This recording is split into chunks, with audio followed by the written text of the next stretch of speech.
Bonjour à tous. Bienvenue à l'Université d'Ottawa. Chers professeurs, étudiantes, étudiants, chers diplômés, collègues, distingués invités. On behalf of the University of Ottawa, it is my great pleasure and honor to welcome you all to this fireside discussion. I'm still looking for the fire, but it's quite all right.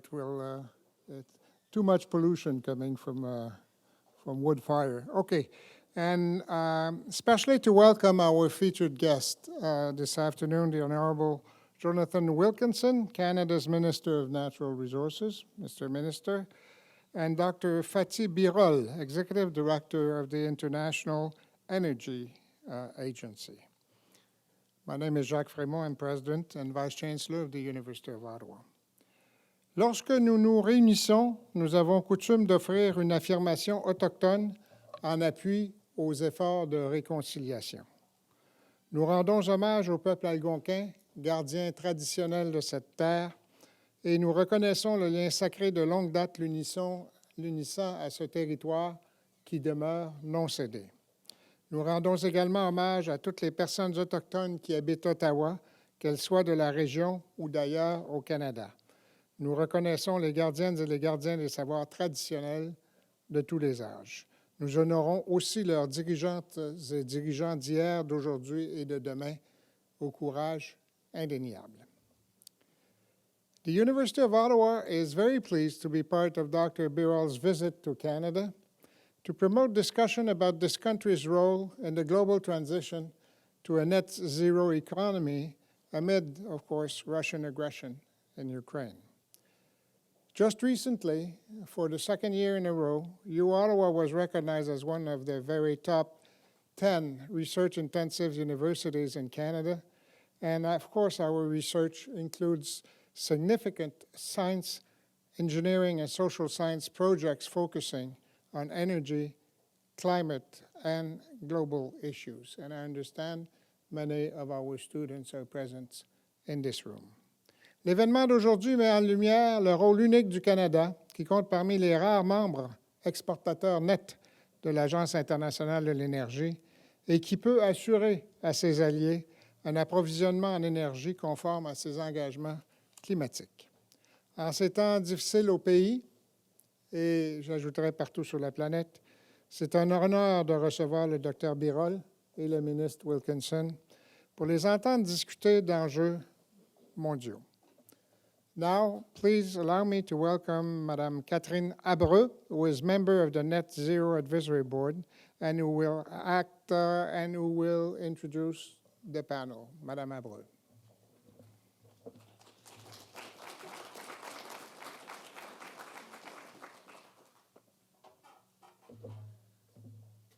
Good afternoon, everyone, and thank you so much to the IEA organizers and our colleagues at Natural Resources Canada for inviting me and the Net Zero Advisory Body to join this event today. I'm Catherine Abreu, founder and executive director of Destination Zero, a member of Canada's Net Zero Advisory Body, where I lead our line of inquiry on net zero energy systems. And I'm really happy to be here today with our co-chair, Marie-Pierre Epicel, who will be moderating today's conversation. So a couple of years ago, Canada enshrined our commitment to reach net zero emissions by 2050 in the Canada Net Zero Accountability Act. Established by that critical piece of legislation, we at the Net Zero Advisory Body launched in February 2021. And it's our job to provide advice to the Minister of Environment and Climate Change Canada on how we can get onto those transformative pathways that we know are needed to deliver on our climate commitments. And while it's our mandate at the Net Zero Advisory Body to think within Canada's borders, we know that we're not doing this work in isolation.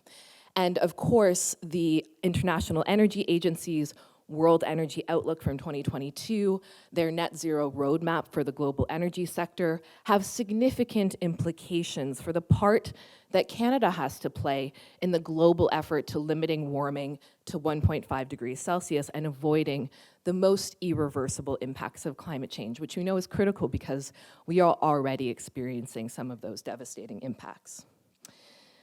At this point, Canada has built a credible foundation to cut greenhouse gas emissions, but I think everyone in this room understands that there's a lot more work to do. We really must focus on implementation and accountability, and these are pieces that we, in our most recently released first annual report from the Net Zero Advisory Body, really zero in on.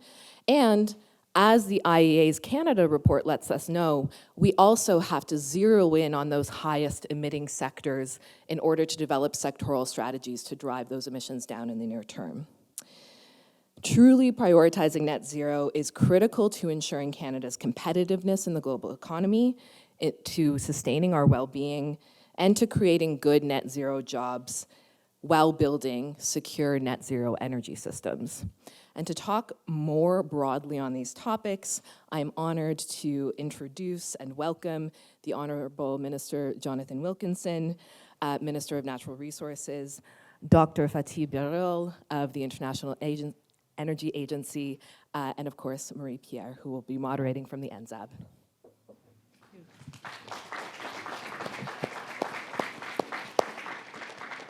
Thank you, Catherine.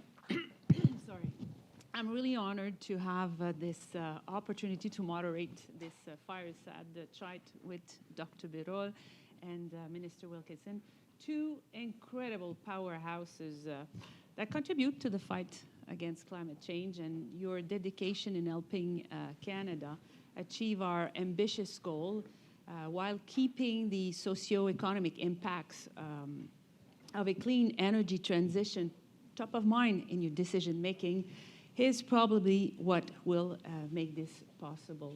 So let's start and make sure that the audience benefit from this discussion. So Dr. Birol, in January 2022, the IEA released its energy policy review for Canada. And you said at the time that Canada's wealth of clean energy and its innovative spirit can help drive a secure and affordable transmission of its energy system and help realize its ambitious goal.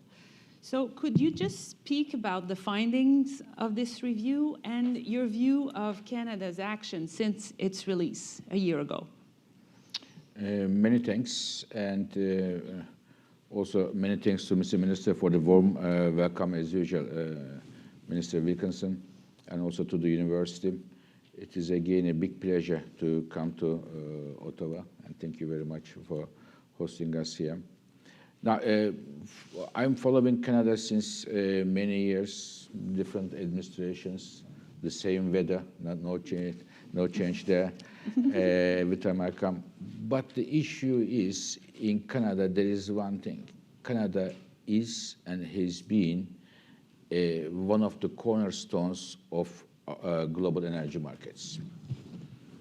Now, when we look at the Europe, I'm sure you follow, we are going through a major crisis in Europe, energy crisis, which is triggered by the Russia's invasion of Ukraine.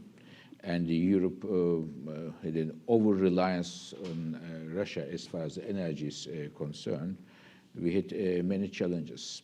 And not only Europe, but the rest of the world, because as of 24th of February, the day Russia invaded Ukraine, Russia was the #1 energy exporter of the world.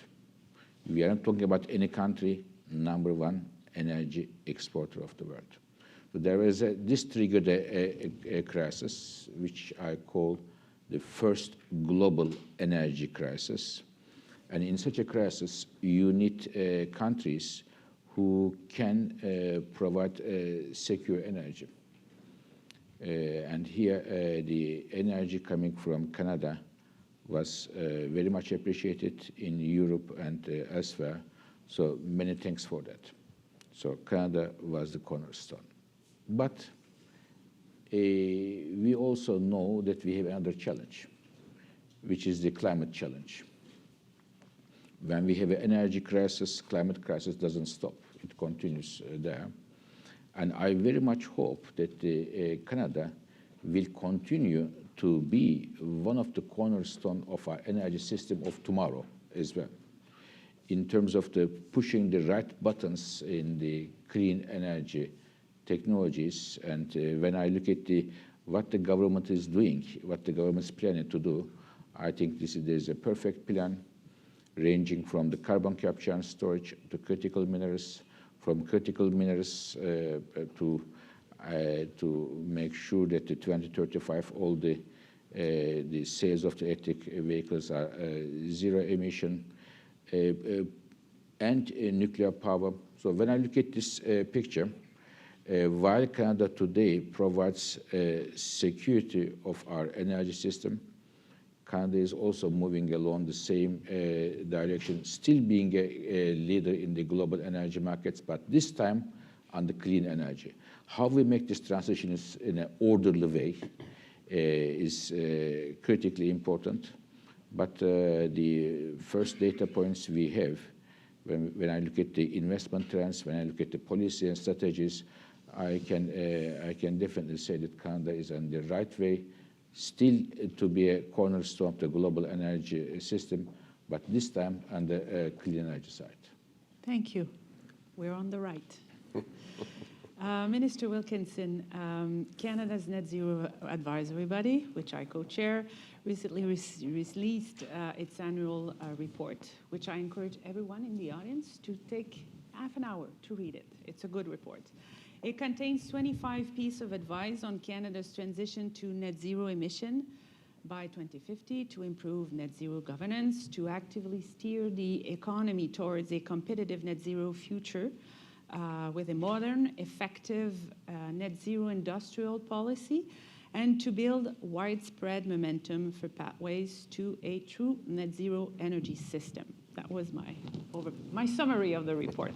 So my sources tell me that you read the report last weekend. And what are your thoughts on the advice contained in it? And any parallels with Dr. Birol's previous comments would be interesting.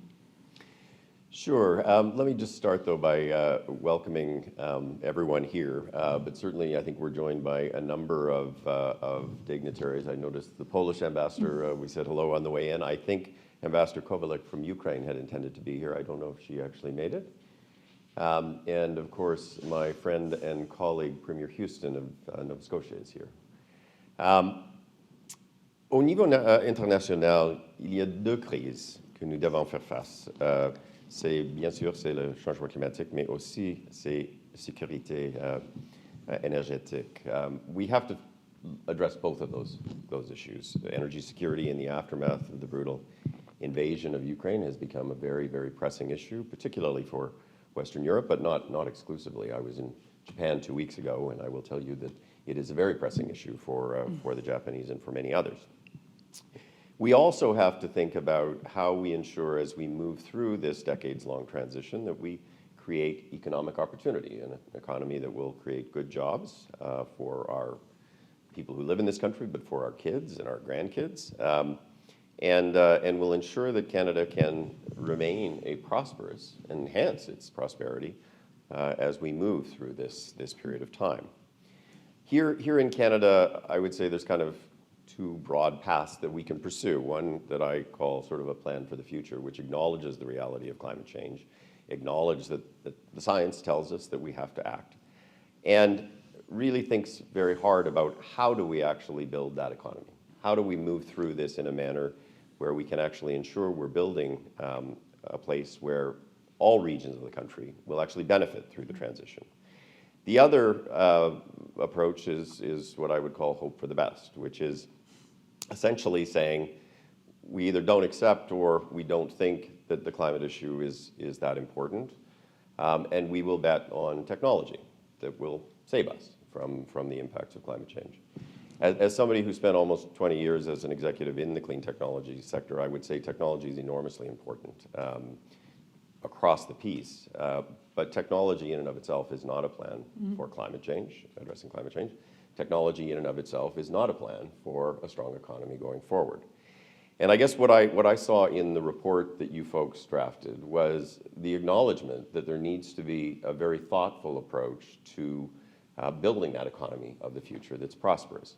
It starts with the grid, which I think is acknowledged in the report. Canada cannot achieve its climate targets without a much, much larger grid than we have if we're going to electrify transportation and home heating and a whole range of other applications. But we also can't seize the economic opportunities associated with battery manufacturing plants and mines that are run on clean energy and hydrogen and a range of other things unless we actually think about how we build a grid of the future, a non-emitting grid of the future. And so that part of the report, I think, was very important, and it certainly is consistent with a lot of the thinking that we are doing within the government. The second part of it is what the report speaks to in terms of an industrial strategy. And I would tell you that is something that is very top of mind for me and a number of my colleagues. Elements of it, certainly, we have brought forward. It includes the critical mineral strategy, which is an end-to-end strategy. It includes hydrogen, it includes biofuels, it includes a range of other things, including small modular reactors. But I think there is an effort that needs to be done to bring it all together into a more integrated approach, and I think that was what the report spoke to. So I think it is very consistent with what we're doing, and we certainly appreciate the input as we actually think about how to do this in the best possible way. Good. We'll bring that to our colleagues. We talked about it a bit earlier. Dr. Birol, of course, the world is experiencing a period of energy insecurity with significant impact on energy supply and demand while we face down the climate crisis. So we must bolster reliable energy supplies around the world while decarbonizing our economy. So what role must Canada as a net energy exporter can play in this tricky dynamic? So I think Canada is already doing a great job. First of all, if I was a Canadian, before anything, I would feel really happy with what the country is doing. And I talk with many Canadians, there are some guilt feelings for this, and no, feel very comfortable, I can assure you. As a head of an organization, International Energy Organization, looks after all the countries, what you are doing is much appreciated. You are providing oil and gas to the countries where they badly need, and you are producing them in the best way, in a most environmentally benign way in terms of their carbon footprint, the methane emissions, which is one of the top ones in the world to your standards. This is very good. But there's always a but. Always a but. When it comes to IEA, there is always a but. But now we have a problem. The problem is bring the emissions to net zero, or in other words, to keep the temperature increase 1.5 degrees Celsius. And this would only happen if we are to push clean energy technologies faster than now, faster than today. Now, interestingly enough, the current energy crisis has accelerated the clean energy transitions. Normally, if there is a crisis, you see that there is a bit of a volatility in the markets, different signals, mixed signals. No, very clear. 2022 is the highest growth of renewable energies. We have never seen that, 25%. Renewable energy. And this is, you mentioned, and your colleague mentioned, the landmark report of net zero to 2050. Such an ambitious target. To reach that target, renewable energies, they have to grow each year 25%. And last year, we have achieved that. Electric cars, booming. 2019, only 3% of the car sales in the world were electric cars. And last year, it is close to 15%.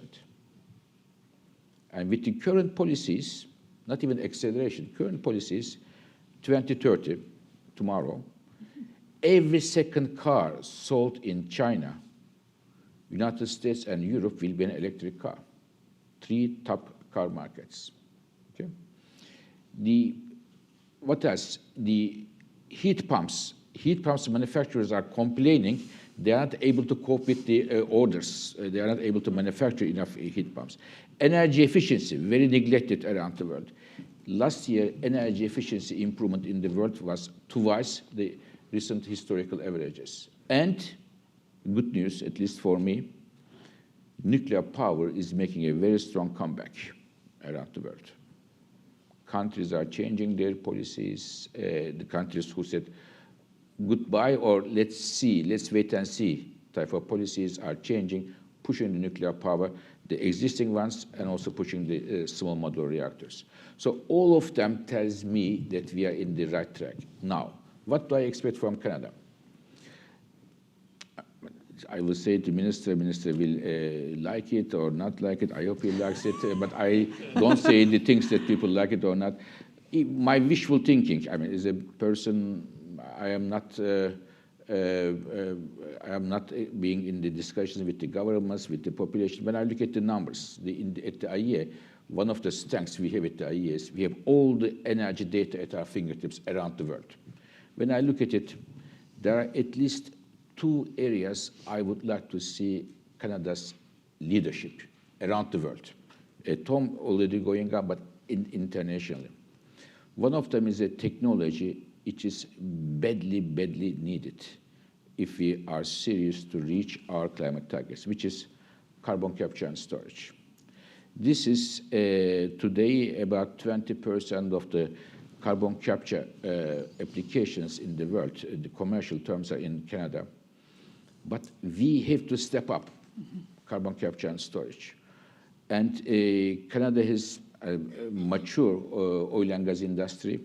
And there is also tax credit, Minister, you already put on place. So this is an international push on this would be very much appreciated. This is number 1. Number 2, we mentioned energy security. You put it together very well in your question. Today, because of the Russia, but it is not only that we experience such things in the past because of oil with other countries there. And now we are going to more on the clean energy. And this time, the clean energy technologies don't need oil and gas, but they need critical minerals. So here, I would very much hope to see Canada's not at home, but international leadership. There is a why it is needed, because first, Canada is a country with a lot of different critical minerals resources, ranging from nickel to cobalt, lithium.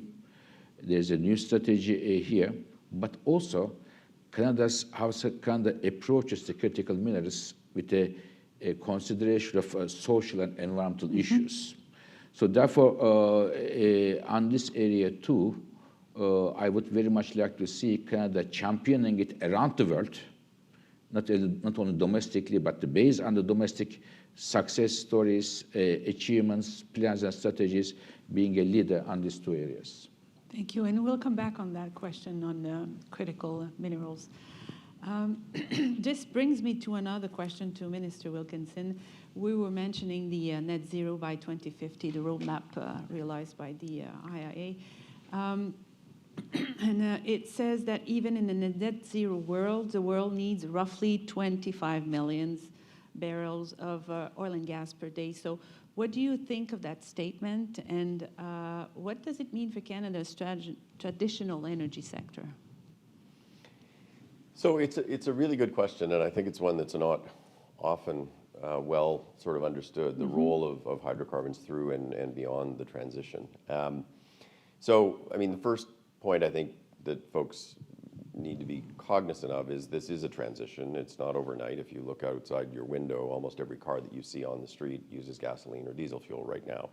We need to get to the point where we actually don't sell internal combustion engines going forward, and Minister Guilbeault has put in place a regulatory requirement that by 2035 we won't sell those anymore.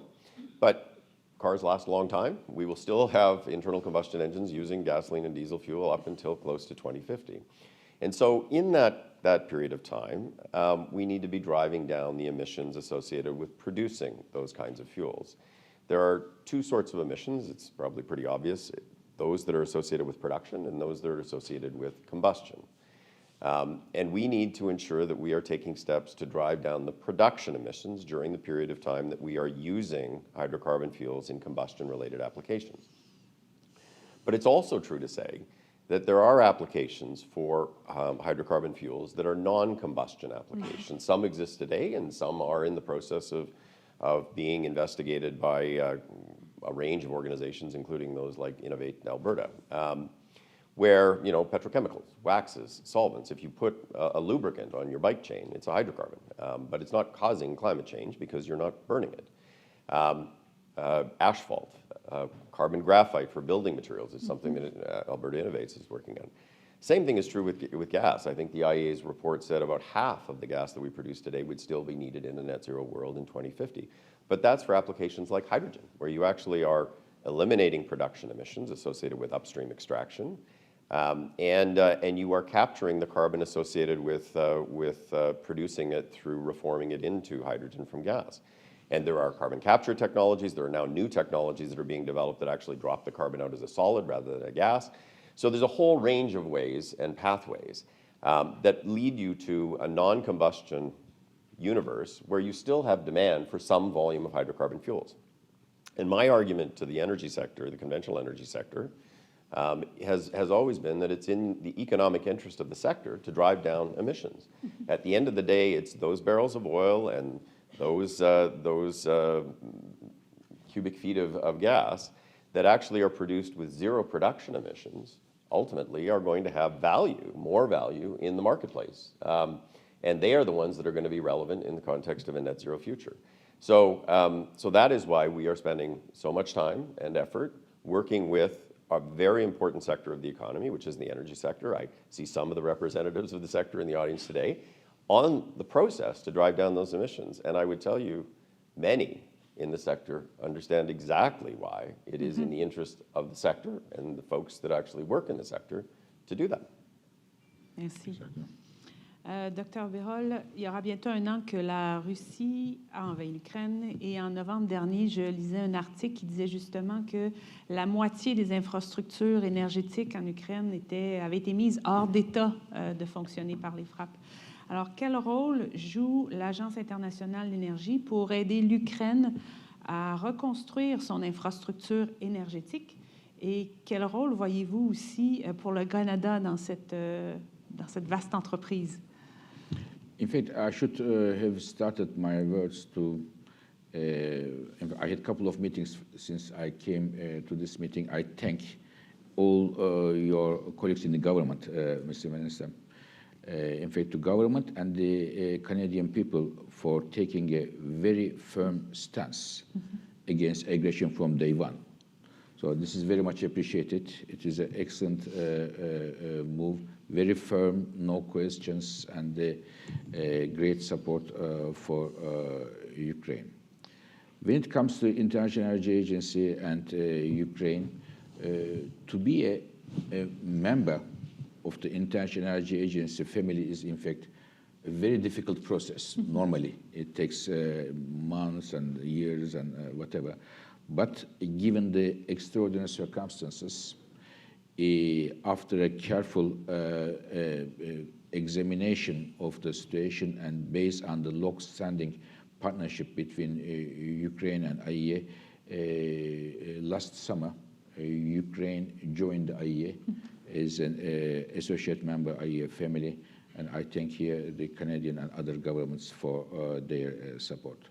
We are supporting the Ukrainian government by providing from market advice to how they are going to build their energy system much more resilient and much cleaner, much moderner. Because currently, to be very frank, the system is very vulnerable.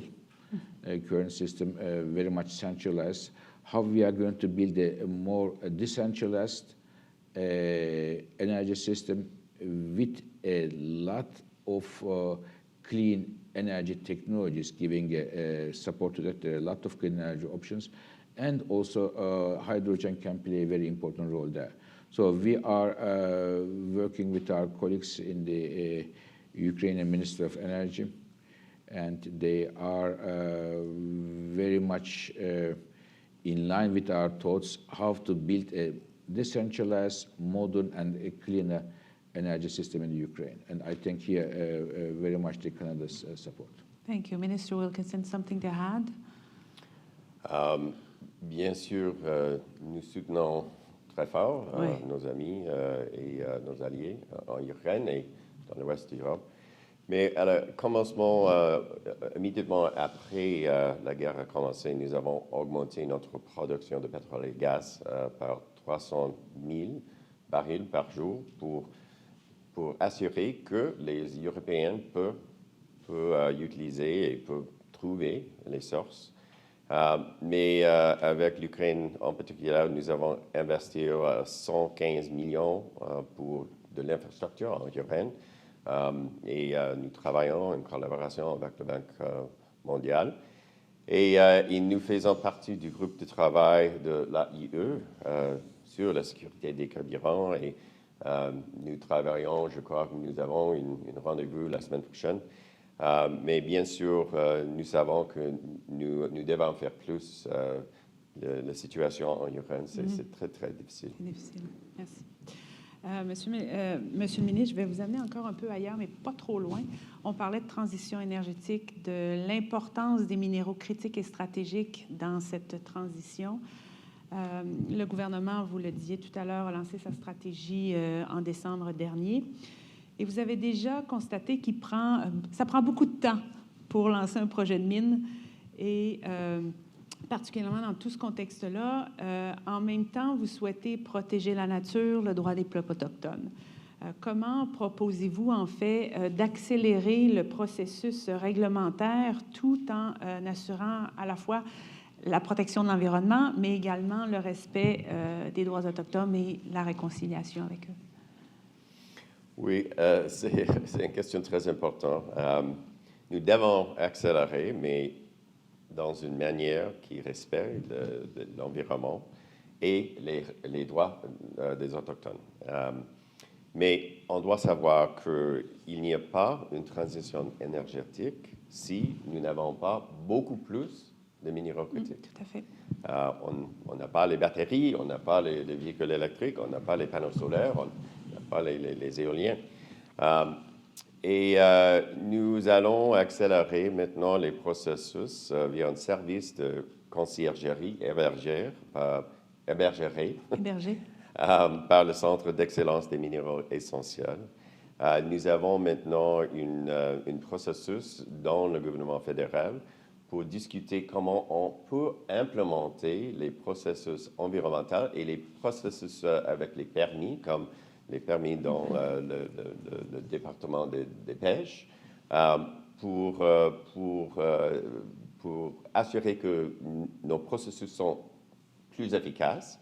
Mais aussi, nous avons un processus avec presque toutes les provinces et les territoires dans les tables rondes d'énergie et ressources naturelles pour examiner comment on peut mieux combiner les processus provinciaux et territoriaux et fédéraux. Et chaque province et territoire a les processus réglementaires et les permis qui sont différents. Et on doit faire les étapes avec chaque province et territoire, mais nous faisons ça maintenant pour assurer qu'on peut accélérer, mais dans une manière qui respecte l'environnement et les peuples autochtones. Nous avons aussi mettre en place une fonds pour faire les investissements pour l'infrastructure, pour les mines, comme l'énergie, l'électricité propre, que les entreprises minières veulent. Ils ne veulent pas utiliser le diesel maintenant. Et aussi les routes pour ouvrir les régions dans lesquelles il y a beaucoup de places où on peut avoir les minéraux critiques. Merci. Vous avez été you were very effective in your answer, so that's good. We still have time.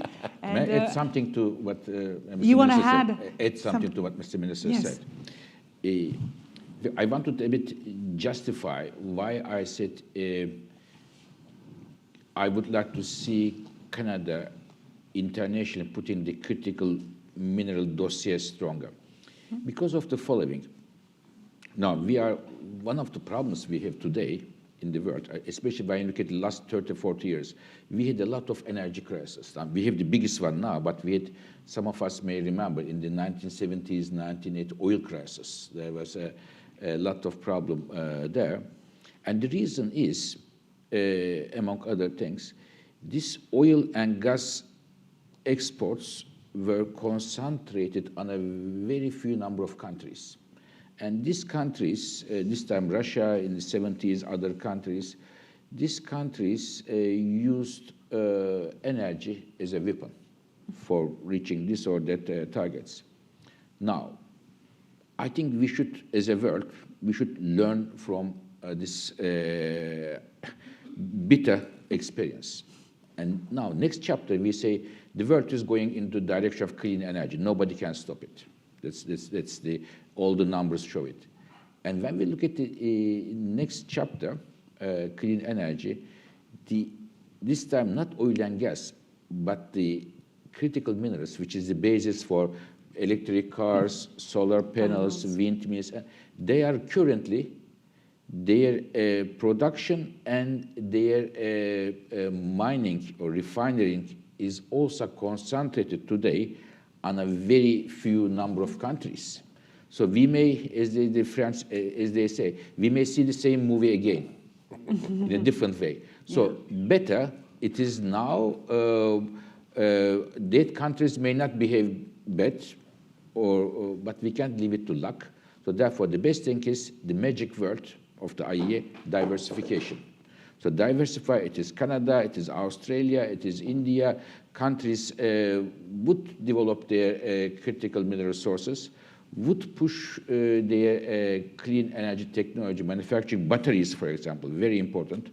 And therefore, we have a diversification. And if there's a problem in one country, it shouldn't be a political, it could be a fire. It could be, I don't know, another natural disaster. So the entire supply chain is not affected. It's a security issue. Yeah.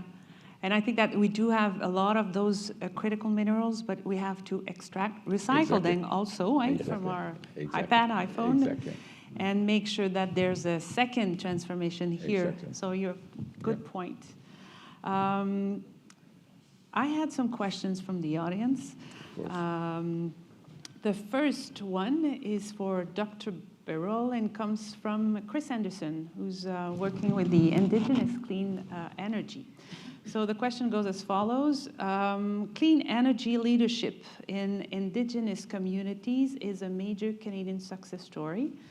What vision could the IEA share about how we can design energy policy and advance clean energy projects and financing to realize multiple sustainable development goals, SDGs? Okay. So, first of all, the general principle, clean energy policies, is it the governments are pushing, the central government, federal governments, local authorities? One thing we shouldn't forget, clean energy policies should be, or they are, for and about people. I think this should be, in my view, the guiding principle. They are for and about people. They shouldn't be against the people, for and about people. What do we have to do? First of all the critical decisions we are taking should be inclusive, in consultation with the people who are living there, who will be affected this or that way.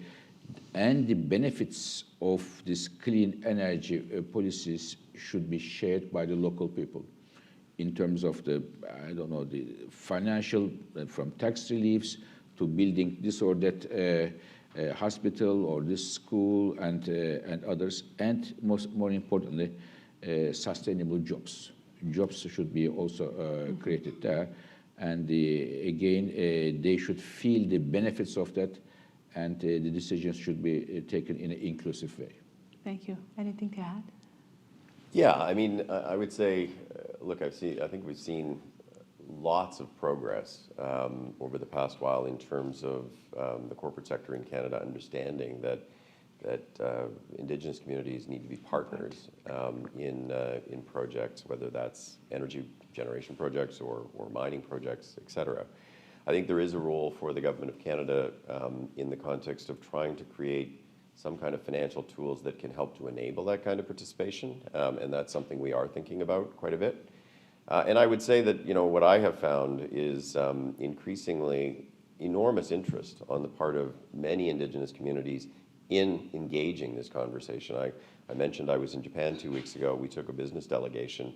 It's the first time that we actually invited a number of Indigenous business leaders, including the First Nations Major Projects Coalition and members of the Assembly of First Nations, to actually come with us. And it was an enormously powerful discussion that actually happened both within the group that was there, but also with the Japanese, who obviously do have questions about how this all works in a country like Canada.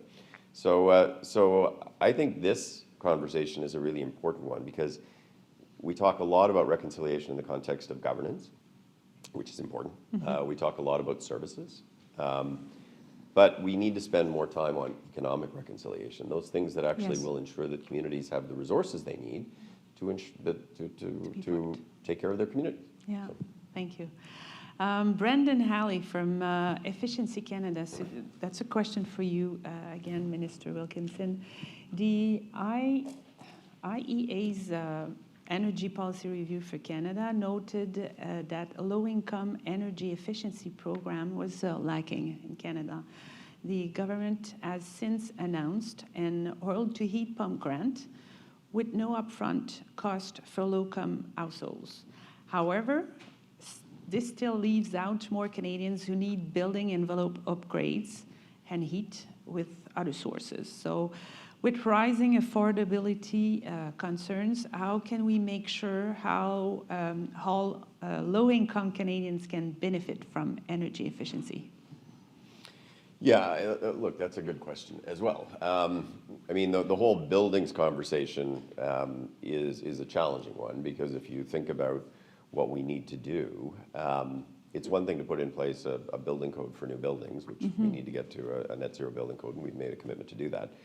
But if you look around us, 70% of the buildings that you see out there right now will still be standing in 2050. And every one of them is going to have to go through some kind of a deep retrofit to significantly improve its energy efficiency. That is true of residential, and that is true of commercial and industrial. That is a big, big amount of money. I think the Green Budget Coalition each year asks us to set aside about $20 billion a year for that work. And I would love it if the Minister of Finance would give me $20 billion a year to do that work. But I think we also are going to have to be thoughtful about how can we actually create models where the government may need to participate in some way that actually will help us to draw private capital into this conversation to accelerate the work that we're doing. The issue, you know, we've come forward with a number of programs, including the Green Buildings Program. I would say the challenge for people who live on modest incomes with that program is the upfront cost, where you've got to actually pay for it and then you get it back. It works for people who are in the middle income bracket, but it doesn't work so well for people who don't have a lot of money. We also obviously have challenges because we require an energy audit at the front end, and in some parts of the country it was hard to access those, and those are issues that we have tried to work on. But when we brought forward the heat pump program, because that is people who have oil as their heating source, that's a huge cost, and it disproportionately affects Atlantic Canada. So we brought forward the heat pump program to try to address that. We eliminated the energy audit requirement, and we eliminated the upfront. We pay directly. I think that is the kind of program that we need to look towards to try to address some of the issues that lower income Canadians have, because you can't expect people to put up $5,000 when they don't have it, and yet we do need them to improve the efficiency of their home. And by doing that, they will actually benefit because their heating costs will be lower. So we are actively considering that, and I would say the heat pump program is kind of the first step in that direction. Yeah, good, thank you. I have a question for Dr. Birol from Jonathan Van Ham, Pembina Institute, who is interested in knowing your perspective on how to regulate a hydrocarbon energy sector to innovate and to lead to charge on cleaning the hydrocarbon industry. Now, this is a key issue, not only in Canada, but generally. We have to make sure that the companies, countries who are their day-to-day work, their living is based on oil and gas. How to diversify it? So they will, it is for sure that we will need oil and gas for some time to come, for sure, whatever the policy we have. If we have strong climate policies, we will need less, but we will need it. Now, in the meantime, when we need them, even it is less, first of all, it should be clean. As clean as possible, the production from the electricity they use to their production processes. Minimum methane, minimum carbon footprint. This is number one. Number two, they need to be a part of the next technology efforts. They have many of those companies have a lot of experience by managing large-scale projects, engineering expertise. They have deep pockets, to be honest with you, most of them, maybe all of them. And it is for them to move in the carbon capture and storage, hydrogen, offshore wind. They have a lot of offshore experience there, and others. This is the second one. Third, in my view, they should be allocating increasing share of their budget, investment budget on the clean energy technologies. So when I look at some of the companies, there is a amount of money they put on clean energy in their total investment portfolio, and amount of time when they talk about clean energy, it is not proportional very much, so to say the least. Last point on the from companies to countries. There are countries today in the world whose economies are based on oil and gas revenues. And I think it is a high time for them to diversify their economies away from oil and gas. If they stick to oil and gas throughout their economic life, everything shows that the oil and gas demand will go down, and their prices as well. If not this year, if not 2 years, 5 years, 10 years. So since their economic and social stability is based on the oil and gas revenues, it is a very risky business to 100% link the destiny of the country only on oil and gas sector. So in my view, it is a high time for them to diversify their economies from oil and gas, and there will be this year the COP28, the climate summit in the world will take place in United Arab Emirates in Middle East. I hope that meeting will be a turning point for many Middle East countries to redesign their energy and economic policies. Thank you. Mike Wilson from Smart Prosperity is asking to Minister Wilkinson, to what extent do you feel that a common long-term vision for the energy transition between Alberta and the rest of the country is important for us to achieve our collective climate ambitions? We were talking about federal-provincial relations. Well, I think it's really important. I think it's important that we actually have that conversation with all provinces and territories, but I think it's fair to say that Alberta and Saskatchewan are perhaps even more important because of the size of the conventional energy sector that exists there. I think Alberta, it's like 27% of their GDP, so it's a big chunk of the economy. And therefore, I think it is incumbent on a federal government, which actually has to care equally about the people that live in every part of this country. And I say that as somebody who grew up in Saskatchewan, and I actually worked for the government of Saskatchewan, that we invest in ensuring that we are working with the government there, but also working with industry and labor, environmental organizations, Indigenous communities, to have a plan as to how we are going to move through this transition in a manner that actually ensures that there is continuing activity and work and prosperity coming from the conventional sector, but that we are focused on some of the other opportunities that are future-oriented, like hydrogen and like critical minerals and like small modular reactors, which I know Alberta is interested in. That is something that I have been working on very hard in the year that I have been Minister of Natural Resources. I would say that sometimes you see things in the newspaper that would indicate there's sparring between different governments. I tend to prefer to actually just have conversations. You won't find me engaging in that very often. And I will tell you, my relationship with both Minister Guthrie and Minister Savage in Alberta is a very good one. And we are working actively on exactly those subjects. So, you know, Canada is a federation. It's a complicated country. Section 91, Section 92 split things out, but ultimately there's lots of overlap both on the economic and the environmental side. Canada works best when we work together. And that is exactly what I certainly am endeavoring to do. And I think that many in Alberta, including the government of Alberta, are endeavoring to do just that too.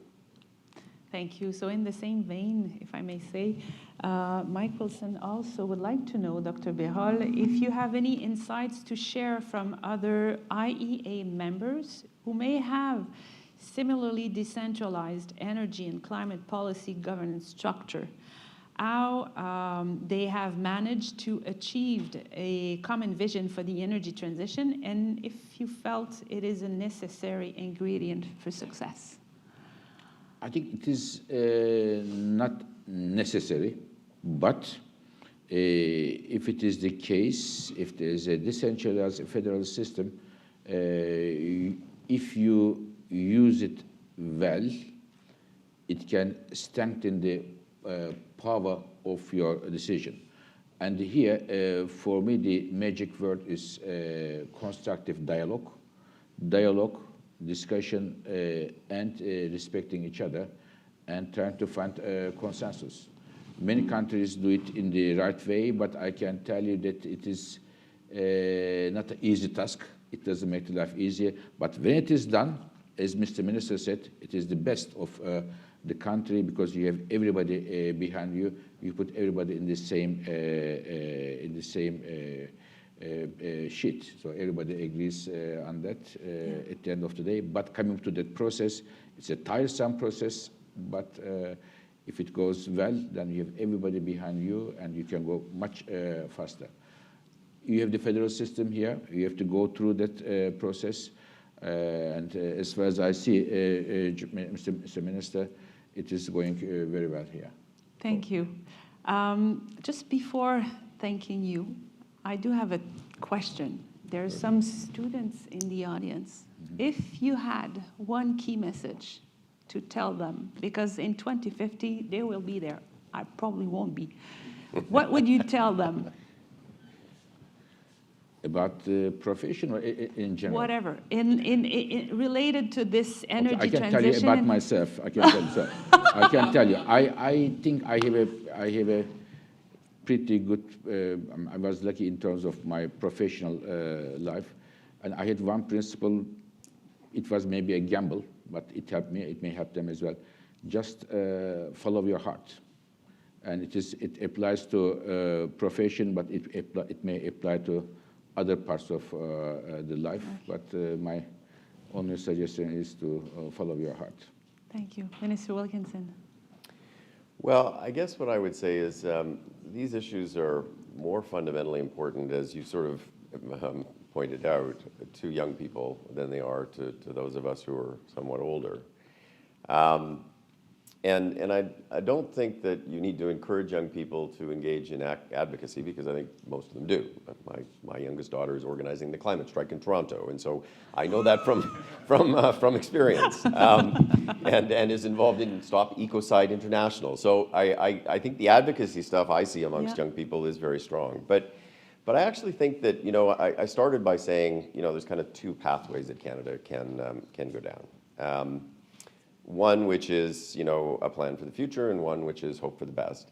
And it's interesting because if you do polling on climate action, you see that almost in the demographics, where young people actually are very concerned about the future, and they want a plan. They want people to take it seriously. They want people, their governments, to actually be acting in a bold way.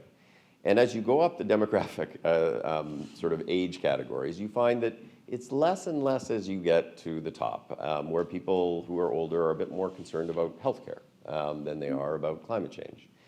And I guess what I would say to young people is, the thing that I think you really should do is be the ambassadors to older people. So your parents, your aunts and uncles, your grandparents, your neighbors, you know, telling them why it's so important for you that they care about climate change. And the more that you can actually unlock older people to be supportive of bold climate action and bold economic action, the easier it is for governments to take bold steps. Because part of what governments must do is they must ensure that they are carrying at least a plurality, and ideally a majority, of Canadians with you on this journey. And the more people are supportive of it, the easier that is. So I think that's what I would say. While I have the mic, I would like to say one other thing, which is just to thank Dr. Birol. I don't know how many people know the history of his organization, but it was kind of, the genesis of it was a different security crisis, energy security crisis. And certainly it has played an enormously important role in what has been going on over the past little while, and what is continuing to go on with respect to Ukraine and the energy security issues that have been created more generally. But it also has become an organization, and it is under Dr. Birol's leadership, that has actually become an enormously important vehicle for the conversation around the energy transition. That's in terms of coordination, that's in terms of sources of information, but it's also in terms of helping us to think through pathways that can actually work from an energy perspective, and can work from a climate perspective, and can work from an economic perspective. And I think we all owe you a great debt for the work that you have done. Yeah. Thank you very much for your time and generosity. Thank you.